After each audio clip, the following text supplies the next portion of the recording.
and welcome to this very, very special conversation.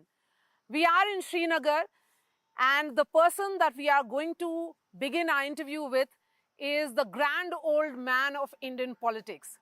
No one today has seen as many summers and winters of Kashmir as Dr. Farooq Abdullah. Dr. Farooq Abdullah, pleasure speaking to you. Thank you so much for your time here on NDTV. Thank you. And Daksa will not just tell us about this election, but actually how Kashmir has been shaped since 1947. It was a time after the accession when Maharaja had to flee. It was Sheikh Muhammad Abdullah, his volunteers, his Razakars who defended against tribal raiders. And since then, Jammu and Kashmir has seen many ups and downs. Daksa, when you look back and see after accession, then Sheikh Saab becoming the Prime Minister, then his arrest in 53, then the constitutional change in 1965, and then 2019, complete abrogation of Article 370. How do you recall all this history? Because you are a living legend, you have witnessed all these things. I'll say one word: trust factor. Delhi has never trusted whoever is in power here.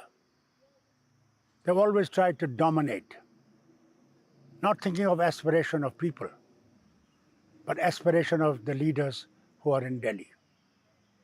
That is what the state has suffered for. I hope in future they'll like to trust Muslims as good Indians as anybody else. That factor has been responsible for tragedies of this state, and they continue in that manner. Farooq Saab, one moment in your long political career, as spreading over 6 decades, one moment that you realized that you felt very much part of, as you said, Delhi or the mainstream. You see, I have never felt not being a part of Delhi. I've never felt that it was not there. But the trust factor has never been there. That trust factor has always been missing. And from the beginning. And Daksa, it transcends misunderstandings and people who spread misunderstandings for their good, not for the good of the nation, for their good. That has been biggest tragedy of this state. That's why I went to Parliament. In 80, when I went to Parliament, my father said, "Don't join politics." I said, "Father, I need to go to Delhi, because everything is done in Delhi. All conspiracies are manufactured in Delhi. And there should be somebody who can meet those factors, who can try and tell you what is coming around." That's what has been the tragedy. When you see Jamaat Islami people today contesting elections, do you see that it is a vindication of your stand that you stood by the democracy, stood against violence and those who were preaching violence?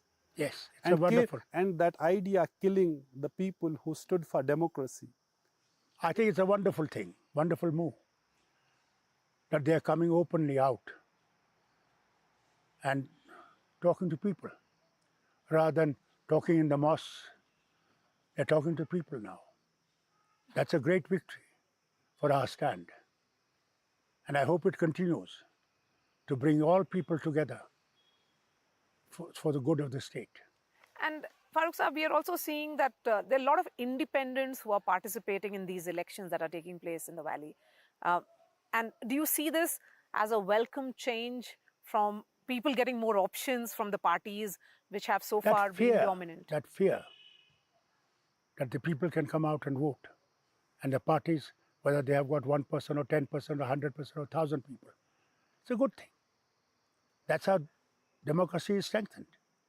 And I hope it continue to strengthen democracy in this state. Not the way today it is, under one-man rule. Since we are in your house here, and this is the place where Gupkar Alliance was fought, it brought you and PDP together. These parties have dominated the political space of Kashmir for so long. Farooq Saab, when you see multiple alliances that you have been part of, UPA, NDA, and you have been architect. Yeah. How has it all been so far? Well, you see, what was the need for Gupkar Alliance? unitedly to fight the forces of division. That was the reason Upar Alliance came in. What they had done on the 5th of August 2019, it was for that. That's taken everything out of us. That alliance came in. Unfortunately, gradually people dropped out on various issues. I don't know who pulled them, who did anything, but they dropped out. We continued. But that old differences that existed did not die. And like my alliance with Maulvi Farooq Sahib, it was on the top. In the middle, it wasn't there in the people. Some have had great misgivings about us from very beginning, when Maharaja's rule was there.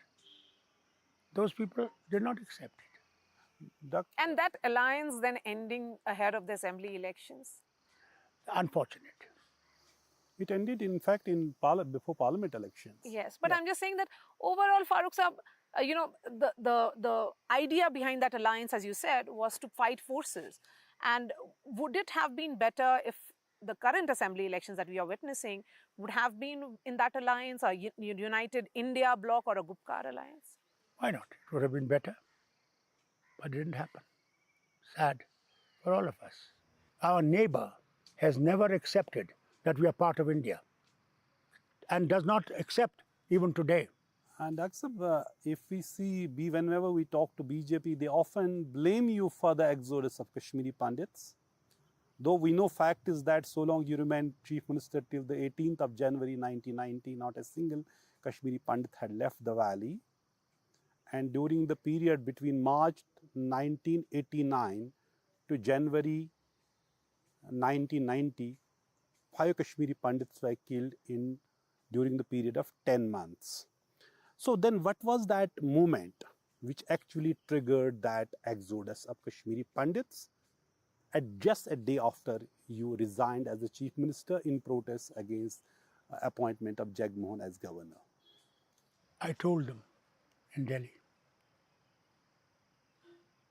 Chandrasekhar ji, George Fernandez and Surjit Singh ji, CPIM General Secretary, and the Prime Minister, VP Singh,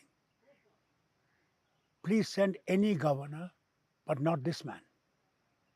Because he, in his heart of heart, hates. Because the tragedy he saw when he was living in Punjab, in Jhelum somewhere. He saw people being slaughtered, their family people being slaughtered, Muslims being slaughtering Hindus, Hindus slaughtering Muslims. That was in his heart. He told me himself that I cannot forget that. And then what he did in Delhi, in Mrs. Indira Gandhi's time, Turfwan Gate. So his hate was there. I begged them, in whole of India, can't you find nobody else? But they wanted to send a man. Was he responsible for? But he was not responsible. And we are still fighting those serious consequences. No, but was he And I responsible asked for them. exodus of Pandits or displacement of Yes, we have proof about it. We are police officers who were told that the buses will go. You put them in it. But wasn't And there what fear did he of the say? Pakistani He said, gun? in 2 months I'll bring you back. Today, 33 years. They haven't come back. And Dr. Saab, on this election, which is seen as very, very crucial for the future of this place, which is also being first election in the history of Jammu and Kashmir, when it is the union territory, and also when the tenure of the assembly will be 5 years, not the 6 years, what used to be for more than 50 years now. So, but because even after elections, most of the key powers will remain with the Lieutenant Governor. Do you hope that when the new government comes, it can deliver, given the fact that for last 10 years there was no elected government? There is always hope. There is always hope that we will change this, that the state will be returned, duty will go, and the full powers will be restored to the state if they want this government to function, for the state to survive with the nation. If they don't change it, then let them know that the state will remain in turmoil. Whatever they may do, they will never win the hearts of people. It is the hearts of the people that you have to win, not by force, but by understanding them, understanding what they want within India. We're not out of India. This notion that has been given that Kashmir is separate, it's not separate. It had certain powers for the state. All So right. should we then assume that 370 would not be priority? It is the statehood which you want to restore. See, how many years did BJP take or Sangh take to remove 370? The minute it was given, they started opposing it. It's not today. It took them so many years to remove it, inshallah. Like the British left after 200 years, let's hope that Government of India will realize that the wishes of the people have to be honored, have to be respected. If they don't, then God help this state. All right, Farooq Saab, pleasure speaking to you. Thank you so much. Thank you. So much. Thank you so much.